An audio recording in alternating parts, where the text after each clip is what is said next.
So the cornerstone to natural sustainable beekeeping are the bees themselves. By trapping free feral bees, you have an endless supply, really, of honeybees into your apiary, into your farm, into your homestead. Whereas if you're buying bees, that can be cost prohibitive and not sustainable at times. So the cornerstone of natural sustainable beekeeping is the bees, and that is free feral bees that you trap. All right, let's talk about free bees versus money bees. Free bees come to you freely. They're feral bees, hardy bees, the best bees you can possibly get. They're acclimated to your area, they're easy to keep, they know how to go get nectar, and they know how to take care of their own pests. They've already done that in the wild. Money bees come to you already treated for pests. They've most likely already been fed sugar water, which in my opinion takes down their immune systems, and they are generally weak bees when you get them. So those are bees that are going to have to be propped up. If you do not continue to prop them up, they will fail. My first season, I spent quite a bit of money on money bees only to have them fail.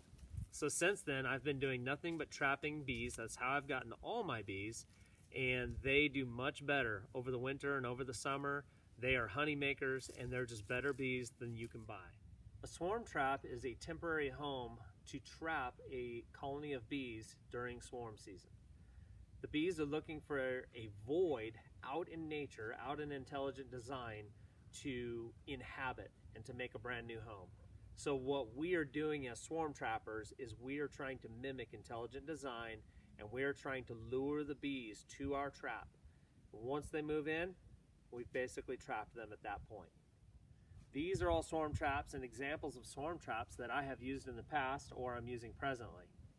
My original swarm trap is this one right here on the left, and I made that out of materials that we found around our property, and I built that swarm trap to fit these Langstroth frames.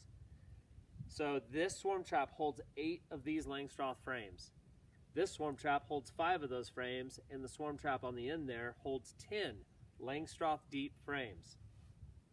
A swarm trap needs to be a certain size in order to trap large swarms, and that's what we're aiming for, is large swarms.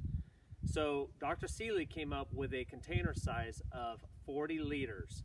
When we convert that to cubic feet, it's 1.4 cubic feet. So this swarm trap here is about 1.4 cubic feet, this one here about 1.4 cubic feet, and the swarm trap at the end is 1.4 cubic feet. One thing I highly recommend is to use a drawn comb, at least one. I will put one right in the middle of every single swarm trap, and the reason I do that is when the bees show up, the swarm moves in, they have something immediately for the queen to start laying eggs in, for them to start storing nectar in, and basically they hit the ground running when they arrive and this is in there. Also, a comb like this has a certain smell to it, which is very attractive to the honeybees. The next thing we need to talk about is baiting the hive. So what you want to do, what we do, is we use lemongrass essential oil. There are some other baits, commercially made products out there that you can use to attract honeybees. But the idea is we're trying to get forager bees, or scout bees actually, from the swarm to come look at our swarm trap. So they have 100 times our sense of smell. We're trying to get them to come in from miles away and have a look at our swarm trap. So how we do that is we go really light on the inside with the bait, and we can go big on the outside. On the inside, what I'll do is I'll use 2 of these scent release tubes. I fill them up halfway with lemongrass essential oil, cap the tops, put them inside, and that's my bait on the inside. If you don't have these scent release tubes, the first year when I trapped my first swarm, I actually used Q-tips. I would take 3 or 4 drops, put the lemongrass essential on the Q-tip, shove it through the front door of the swarm trap. The next thing you could possibly use is a toothpick. 3 or 4 drops on a toothpick of lemongrass essential oil, put that on the inside, your trap is baited. The other thing that I will do is I'll soak toothpicks. I've got a little mason jar here with a bunch of toothpicks in it, and I soaked these toothpicks in lemongrass essential oil. I'll take those and I'll put them on the outsides of the traps, and that broadcasts the scent way out. The thing is, you really want to be careful. Do not go big on the inside. You can go big on the outside, but not on the inside. If you put too much lemongrass essential oil on the inside, the bees will show up, but then they will not move in because the overpowering smell of lemongrass essential oil. The last thing that I'll tell you is that if you have a piece of old brood comb like this, dark brood comb or dark comb, it has a smell to it that's really attractive to the bees.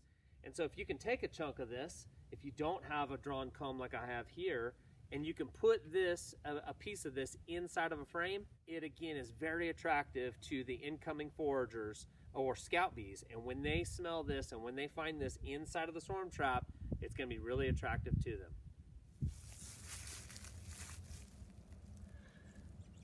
All right, thanks for joining us today for this video. Be sure to sting the like button and subscribe to our channel for future learning experiences and videos from our channel. Also, in the links below, go to our website, beekept.com. You can click on that, and there you will find all kinds of things. We have an online store. We have a book for sale. We have an online course through the School of Traditional Skills, as well as other opportunities for you to learn. So be sure to check that out. Thanks again for being with us today.